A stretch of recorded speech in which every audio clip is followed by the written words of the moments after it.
तो hello my dear friends, आप सभी का स्वागत है आपके अपने यूट्यूब चैनल सेट क्लासेस में। इस वीडियो में हम जानने वाले हैं पेमेंट वाउचर के बारे में। फर्स्ट कि वो होता क्या है, देन सेकंड कि उसमें एंट्रीज को किस तरीके से रिकॉर्ड किया जा सकता है।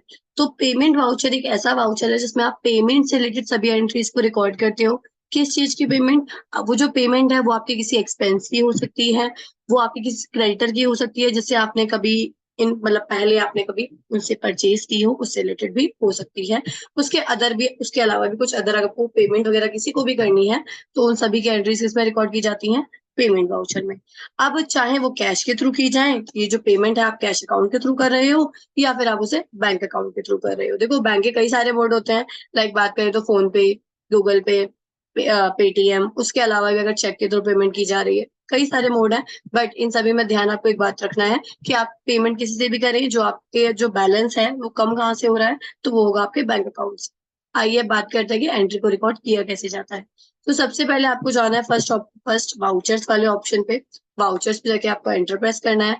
आप देखेंगे कि आप जब भी वाउचर फर्स्ट इसको ओपन करेंगे तो आपको यहाँ पे पेमेंट वाउचर ओपन मिलेगा। अब बात आती है कि पेमेंट की कैसे जाए। तो फर्स्ट मान लेते हैं कि मुझे अपनी कंपनी का इलेक्ट्रिसिटी बिल पे करना है। तो इलेक्ट्रिसिटी बिल आपका एक इनडायरेक्ट एक्सपेंस होता है, आपको उस पर क्लिक करना है। उसके लेजर मैंने ऑलरेडी बना रखे हैं। अगर आपको लेजर से रिलेटेड कोई डाउट है तो आप हमारी प्रीवियस वीडियो को देख सकते हैं। अब इसमें लेने के बाद वो जो मेरा बिल था वो था 12,000 का। मैंने उस अमाउंट को नोट कर लिया।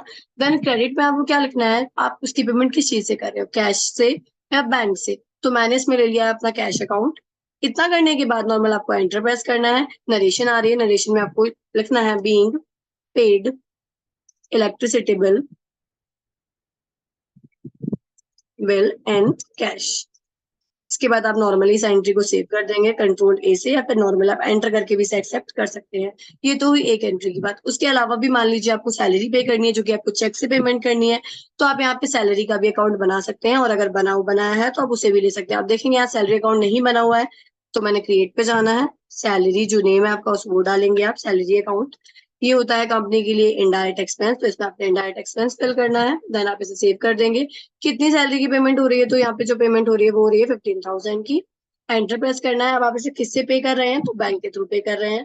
बैंक के थ्रू पेमेंट करने के बाद देखिए चेक है, चेक का इंस्ट्रूमेंट नंबर वगैरह यहाँ पर शो करता है। चेक की रेंज कहाँ से कहाँ तक है आप उसे भी सिलेक्ट कर सकते हैं। जो भी उसका इंस्ट्रूमेंट नंबर होगा वो आपको फिल कर देना। अभी मैंने यहाँ पे एक नॉर्मल रैंडम नंबर फिल कर दिया है। इंस्ट्रूमेंट डेट आ रही है, इंस्ट्रूमेंट डेट आपके वाउचर की डेट होती है।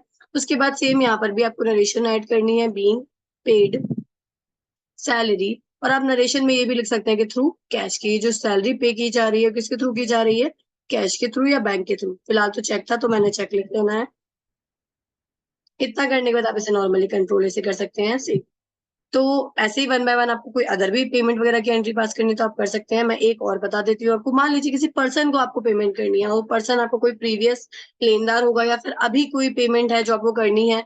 मेरी एक कंपनी है एबीसी लिमिटेड, जिसे मुझे कुछ अमाउंट पे करना था। ये बना हुआ है ऑलरेडी, तो कोई नहीं, हम उसी को ही ले लेते हैं। ये रहा एबीसी लिमिटेड। इसको मुझे मान लीजिए 10,000 रुपीज पे करने थे, तो उसको मैंने अमाउंट को फिल कर दिया है। अब आप अकाउंट में पे कर रहे हैं, जिसमें पे कर रहे हैं उस ऑप्शन को ले लेना है। मैंने ऑन अकाउंट ऑप्शन पे क्लिक कर लिया है।